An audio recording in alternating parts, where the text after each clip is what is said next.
All right, my man Subhi, welcome to the Not So Stupid podcast. Oh, thank you. Stupid Fit. Really, really happy to be on, man. It's an honor. Yeah, no, of course, I'm glad to have you on. I know you've been a listener for a little while, so it's cool being a part of it now. I get to listen to yourself next time you hear this. That must be pretty cool. Yeah, yeah. All right, so now for a little bit background for those unaware, Subhi and I worked together as a part of the StoopidFit nutrition coaching program for almost a year. It was 11 months. But I'm going to let you take the reins now and tell people more about you, what your life was like before starting, and where you're at with your life in general, altogether. Yeah, sure. Um, so I grew up overweight for most of my life, actually. I remember being overweight in elementary school, also in middle school. I remember a particular moment, like jumping on the scale, I think in like seventh or eighth grade, and just being surprised that I was over 200 pounds. And I always like think back my amazing mom.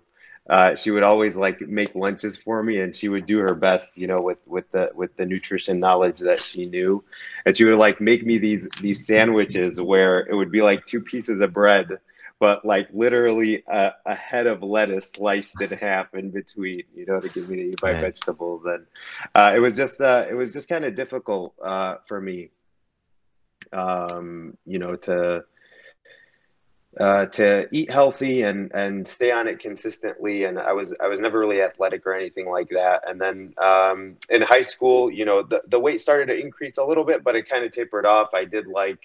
I did some sports. I played tennis for a couple years and got relatively good at it. And I also swam in high school. And so, I think in my high school years, I was probably like 230 to 240, overweight, but you know, not crazy. yeah, And then I went to college, and with the sedentary lifestyle, I was working as well. And for I think college was probably like the the really when you saw the scale go up, hmm and I got to over 325 pounds. And so I finished school and started in my first job outside of school, and it still started that's when it kind of started tapering off a little bit. And I remember after a year of working in my profession, I walked up the stairs and it was just like I was out of breath, and I think I was 21 or 22 at the time. And I remember feeling really sad. And I was talking to a friend of mine, a close friend of mine at work that I worked with. And, he was just like, bro, why don't you just come to the gym with me here at work? I go every day at lunch. And so I did. The next yeah, day I went with him, and then I went with him the day after and the day after. And, it just out of nowhere, I dropped like 40 pounds, and, started to feel really good. It kind of like built my confidence a little bit in the gym, and, just stuck with that. And, eventually I lost, more than 100 pounds, and over time, and it really, yeah, I did it like the way that people say you should do it. I lost weight really slowly, kept it off, and I still have never put it back on. But a year ago, 11 months ago, I was just struggling with the fact that, despite the, having accomplished what I had set out to, I always kind of wanted like 225 or below to be my goal, and I hit that, but I still felt like I was clueless in terms of food. hmm I knew counting macros really well. I knew counting calories really well. But there was still a tremendous amount of like anxiety around eating. I struggled going to, places that didn't have their macros in my fitness pal, and hmm struggled when I would go to like, dinner parties and things like that where I didn't know exactly what was in it. And that's why I started looking into coaching. Because this like basically the outside was good, is what I needed to be, but I still felt I don't want to say just as clueless, but hmm I felt like I needed some work because even though I had lost the weight, I still felt like I was struggling with the eating part of it. Yeah, so it's actually kind of an amazing story how that one little conversation you had with your friend, Oh one yeah, one like harmless like come on and help come with me kind of question kind of turned everything around for you. Yeah, I always kind of question like that fork in the road. What if I didn't go, or what if I only went once? And Hmm. you know, it's really funny. I'm really grateful that I've accomplished a lot of fitness goals. And every time I hit one, I text this person, you know, like, you know, thank you for your influence and all that. But it was really funny. I was on the phone with him a couple of months ago, and he's just like, "Bro, you were so weak. I had to drag you from exercise to exercise." And this was after, I think it was after I finished my marathon, actually. And he Yeah. was just like, "Bro, it's crazy," but yeah. Yeah, man. And that kind of started your that type of lifting for you, that kind of deep dive into bro fitness, the extreme 6 days a week, push pull legs twice a week split that you were doing, right? Oh yeah, Tell yeah, me, yeah. we talked a little bit about your food, but tell me about your transform training journey, how that shifted over time. Oh, yeah, and so I think you've helped me a lot with my nutrition, and that was the main reason that I wanted to get a coach to begin with. Hmm. But I think if I were to compare apples to apples, where have I grown training versus where have I grown nutrition? Hmm. I think I've grown more in the training aspect of it because, it was almost like linear focus on this idea of hypertrophy bodybuilding. Hmm. And, I kind of came to this realization a few months ago that, I'm not a bodybuilder. A bodybuilder is somebody who enters competitions. Hmm. And I'm not entering competitions for that. I want to do resistance training for the stuff that's, helpful out of resistance training, but it's not like cardio kills your gains, bro, and Yeah. all these other things like focus on mobility, no focus on functional fitness, just focus on aesthetic, and Hmm. your food and training is the only thing. Your food and training is only aligned with how you look, and nothing else. But yeah, when I started working out with my friend, we were kind of doing like these circuits a little bit. Well, no, we would do like a couple of heavy lifts followed by a circuit, maybe like a giant set Hmm. type thing. Um, and I would kind of go back and forth. Like I lifted, and I would like I remember I did a 10K or a 15K maybe 5 6 years ago. But then eventually, maybe 5 years ago or so, I did like a bro split for a little while, and then I found out about push pull legs, and push pull legs was like the only thing that was the most effective way to train. You could Hmm. convince me otherwise. And I ran a push pull legs for split for like a little more than 2 years. And I was really bad at tracking and reviewing my progress. Still was making gains, but just super slowly and inconsistently. And yeah, when we started working together, I think we tried a bunch of things, and I think regardless of I'm like the guy that watches all the YouTube videos and thinks I know, but I kind of realized after we started putting together programs, the struggle is more contextualizing all that knowledge and prioritizing it so that you can create like an effective program that actually works for you. Hmm. And while push pull legs, I think is an effective program.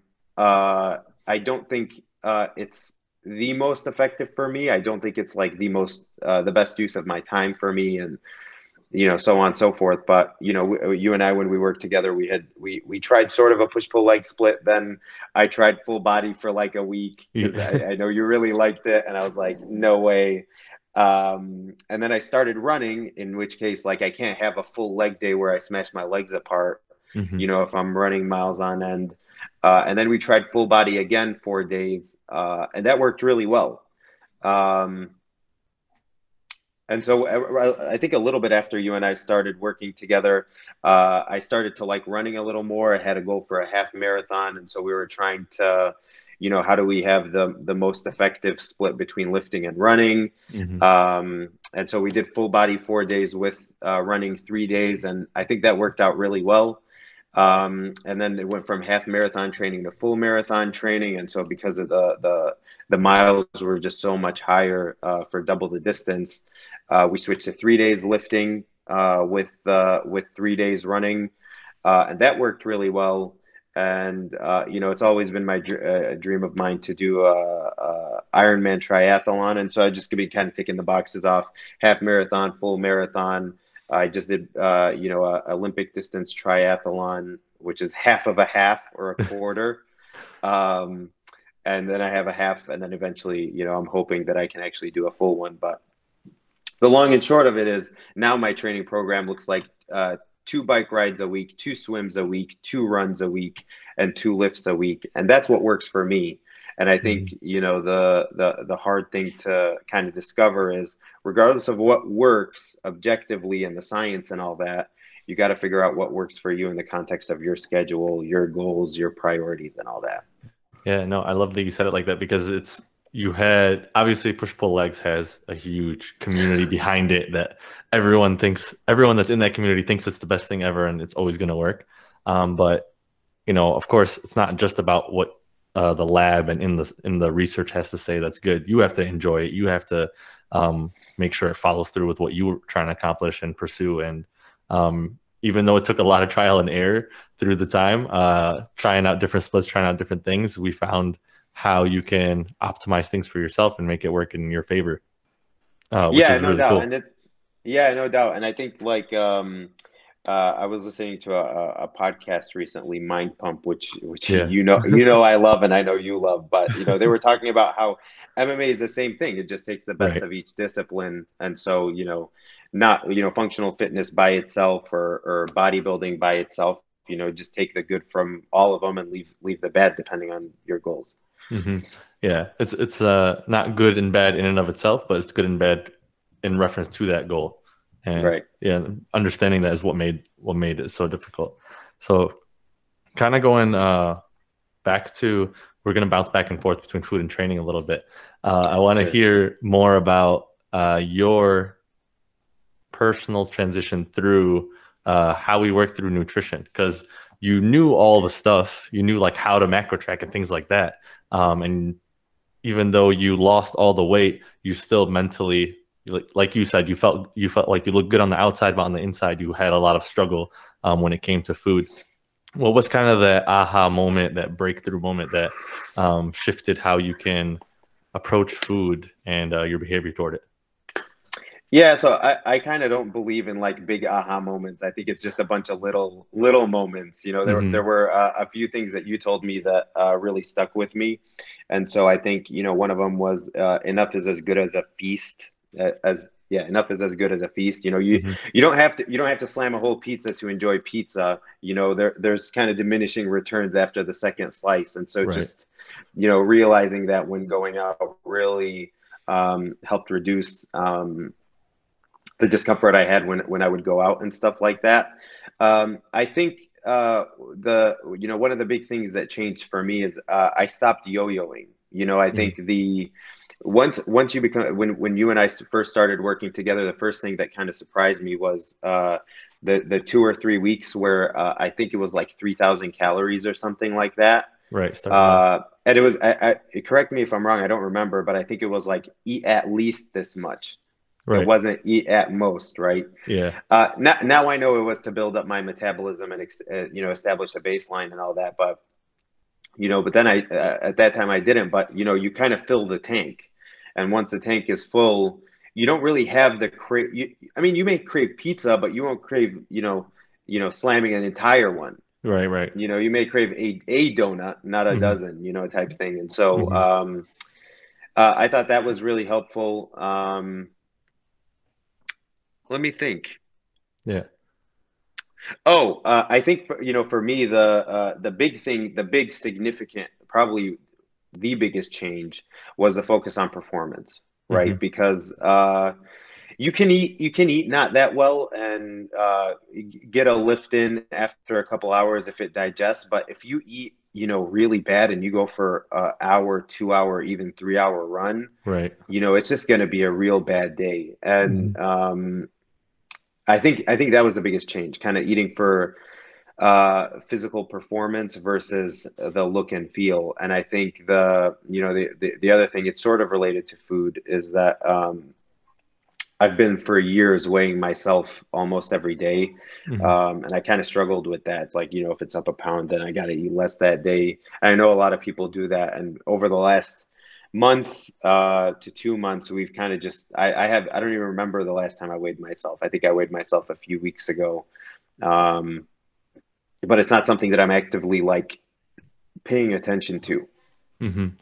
Yeah, you're more happy about how you look and how you're performing, more than Exactly. what the scale is telling you. Yeah. That was a I know that was a big struggle early on, is how the scale was fluctuating and how you would react after the scale fluctuates. But at some point, not weighing yourself is a relatively new thing, but during the still weighing yourself process, um, there had to be some piece of, no matter what the scale says, I got to do what I have to do today. I have to eat this much anyway. I have to do this. It doesn't change my approach to the plan. I just got to use this as a data point as opposed to as a gauge of progress mostly.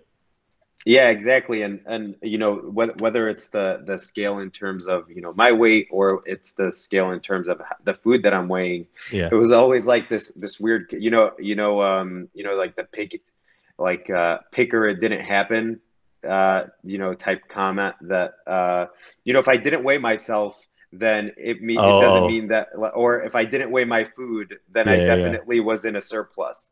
But Right, like right. I can now eat intuitively in a deficit, Hmm. and just because I didn't weigh it doesn't mean I'm in a surplus. You know what I mean? It's like you don't have to count.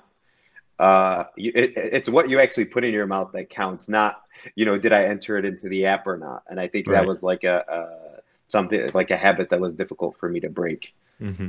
Yeah, no, you had I know, like, can you actually talk about that a little more? Because what we logged food in the first phase of our coaching for a good amount of time. That obviously helped a lot. You were able to perform really well. You got down a few clothes sizes and stuff like that. But then at some point, like you said, the anxiety of counting got too much, and we shifted to intuitive. Can you talk about that process for you mentally? Yeah, sure. I think it was different because I mean even before I brought you on as my coach, I Mhm. had already been counting for a few years at that point. Right. So I was very, very familiar with what was in my food. Um, I think what with the big shift and the difference, especially the last few months, was the amount of activity that I was doing. It just felt sort of annoying, to sit there and count each bite when, I was like, preparing for a 16-mile run or a Right. 3-hour bike ride or whatever. I felt like, on top of doing that, now I have to like weigh everything, and it just, uh, it became a bit of a struggle. And also before it was like, now I need to,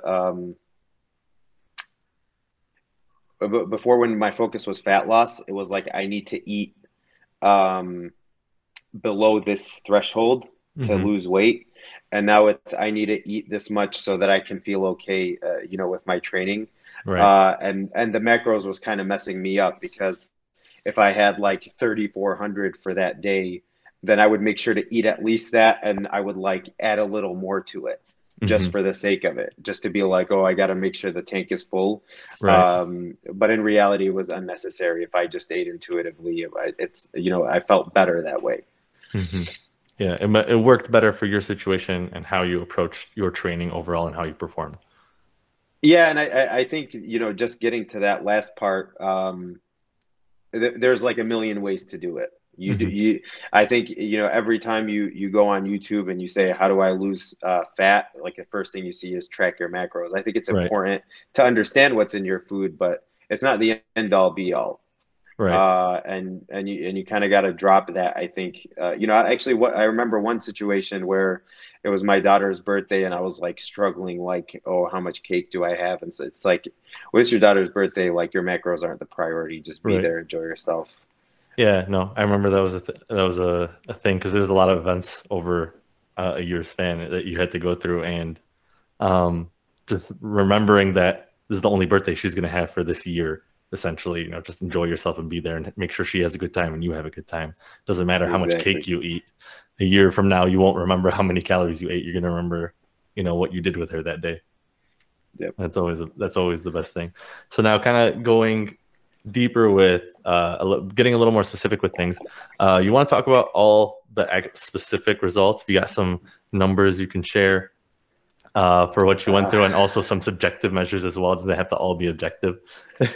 oh yeah, yeah, sure. So Like in the last year, a lot of my lifts have blown up, even though I've lost, I think 30 pounds. I'd have to look, but Yeah, I think it was around somewhere 35, between 30 to 20, 35. somewhere, yeah, we'll say somewhere between 25 and 35. I actually don't know what my weight Okay. is now. So, Right. but I deadlifted 4 plates. I Hmm. was this close to squatting 3 plates, but it didn't happen. Damn. I did 10 pull-ups a few days ago, which was Oh, a big thing that I've yeah. always wanted to do. Just to add to Um, that, a year ago you couldn't do a single pull-up, right? So, oh, right, right, yeah, yeah, yeah, yeah. exactly. Yeah, so context is important there. Um, I ran a half marathon November of last year. I ran a full one in April of this year. And I did my first triathlon. It was Olympic distance a couple days ago. And it's really funny, actually. I was just thinking about this because I was looking at the results of the triathlon, Hmm. and I actually ended up finishing last in my age group. And it's really funny, the half marathon and the full marathon, I did them on my own. So technically, I finished first because I was Yeah. the only one out One there. of one. Gold medal, one of Yeah. one. And in this one, in my age group, I finished last, which is really good. I mean, my goal was to finish, and I think, yeah.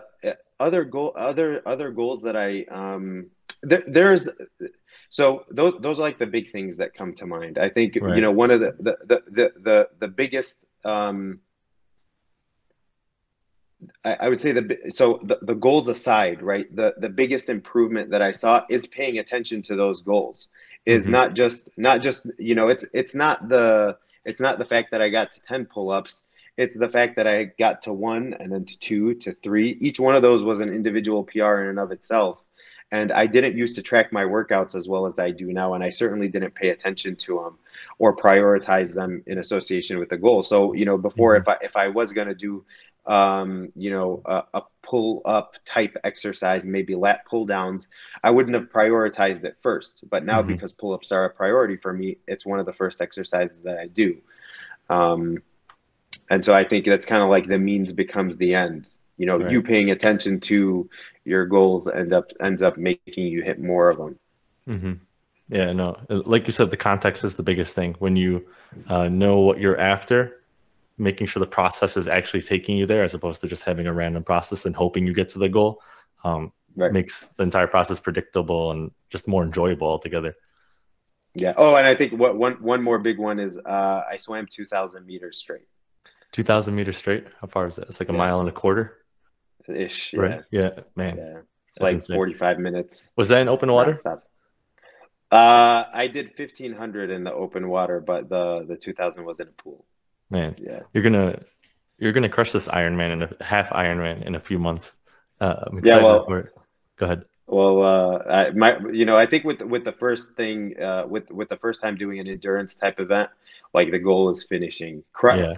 Crushing is finishing, because you can improve on what you've already done, but with endurance, it's always energy conservation. And I'm like heeding the warnings of a lot of the folks that I respect in the area. It's just like, dude, if it's your first time, pace yourself and relax. There'll Yeah. be plenty of other times before, but you don't want to be cramping on the side of the road.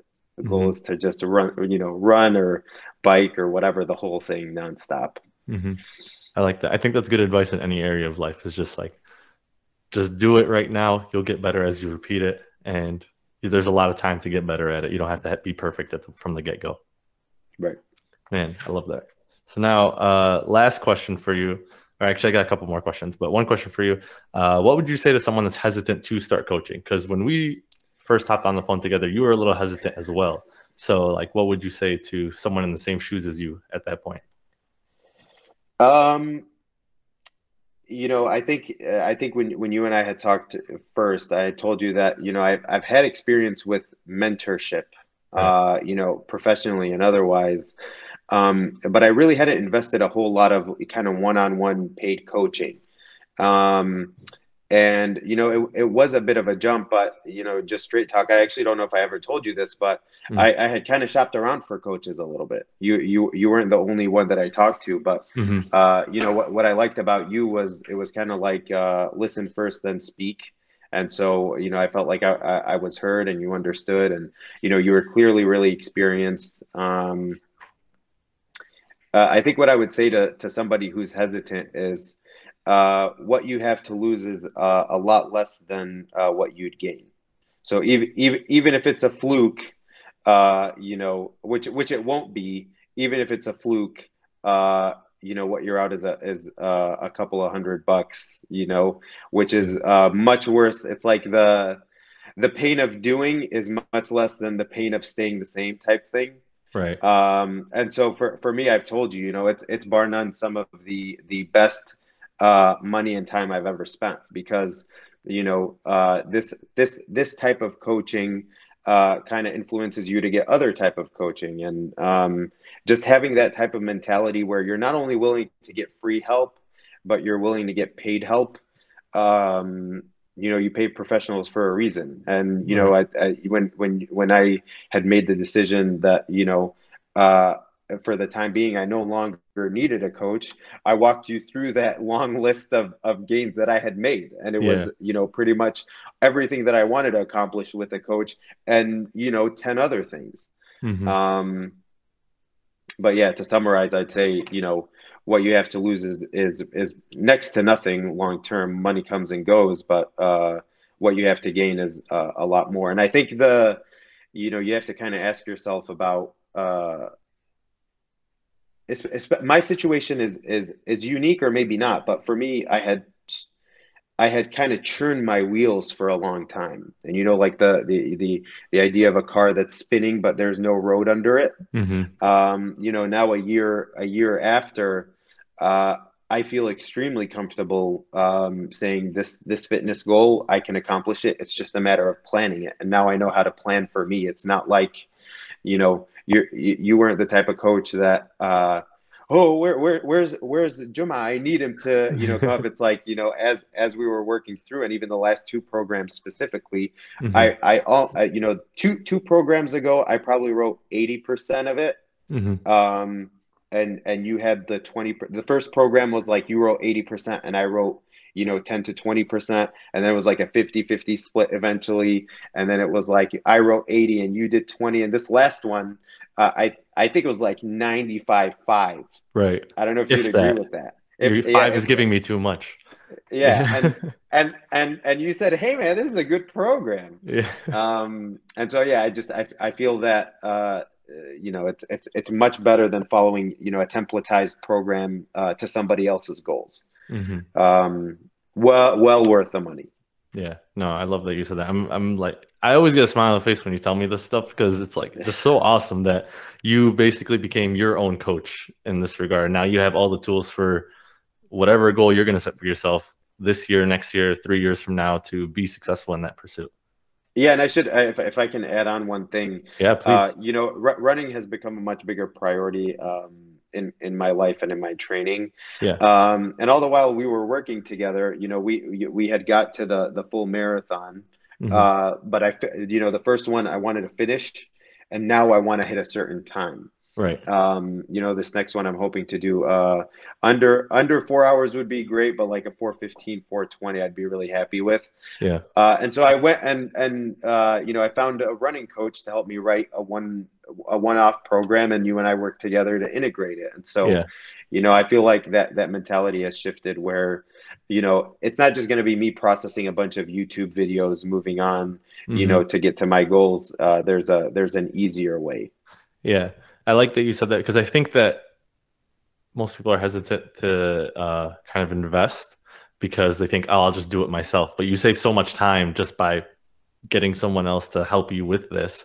And you get a lot more clarity through it as well, as opposed to getting all these different YouTube videos with conflicting opinions that might not even fit you. Yeah, there's a lot of anxiety that's removed when you feel like I'm taking the path of least resistance. Hmm. Yeah, no, I love that. You're very stoic at the moment. It seems I can feel it. It's really funny. I was looking for for like something to stand my phone on. Yeah. And you're actually sitting on top of the Daily Stoic book, which you recommended to me and that I read almost every day. Man, I love it. That's so fitting. It's come full circle in that way. Yeah. Oh man. Okay, so now last question for you. Not So Stupid podcast. You've heard it before. You've listened to it. What is one simple thing that you would recommend any listener to do that would dramatically change their life? And they could start doing either right after here or tomorrow or later today. Hire you as a coach first off, but I think and it is kind of stoic, but I think the most important change that I've gotten out of the last year is to pay attention. I think, before I would just, like I said, kind of spin my wheels and just keep up with the same program, not paying attention to the fact that I wasn't making gains in a certain movement over the course of, certain weeks and months, or I wasn't making the progress that I wanted to in any area. And it's just like, beyond the metrics, beyond the measurements, like, are you actually paying attention? And having a coach really helps you kind of almost look into yourself, if that makes sense. Pay attention. It's another perspective, kind of catches your blind spot for when you're not realizing it. Yeah, it's like when you're in the middle of doing the thing, you're so focused on the thing that you're like, trying to, add in Arabic, we say a hair on top of a hair becomes a beard, but a lot of times we kind of get lost in the hair itself, without paying attention to, the full picture. And so just paying attention. No, I like that. I think the losing the forest for the trees, is that the same kind of phrase? Kind of works the opposite. Losing the forest, I don't know, but you get the point. Getting focused on either the micro or the macro that you're not doing anything productive. Right. But it's like, pay attention to the fact that you're eating whatever it is you're eating, not just the fact that you're tracking it. Yeah. Or pay attention that you actually just lifted that weight, not just the fact that you're tracking it. Slow down a little bit. Do the thing as the thing itself, exactly as the end itself. No, I love that. Yeah. Awesome. And just to close that out, every time I hit one of the the 10 pull-ups or the run or whatever, you feel good after it, but it's like, it's what got you there that you enjoy, not so much like it being over. Yeah, that's one moment, but it's the only reason it's good is because you put so much effort into that one moment to get it done. Exactly. Yeah. No, I love that, man. Thank you so much, bro. You provided such I love that you shared your story. You have a great story, and I hope a lot of people learned from you and what you had to share just from your own experiences. For everyone that is listening and is interested in following through with coaching, the link is in the show notes for you to schedule a free strategy call, see if we're a good fit for each other, and we can start the process from there. But otherwise, thank you again, Subhi, and see you guys on the next episode.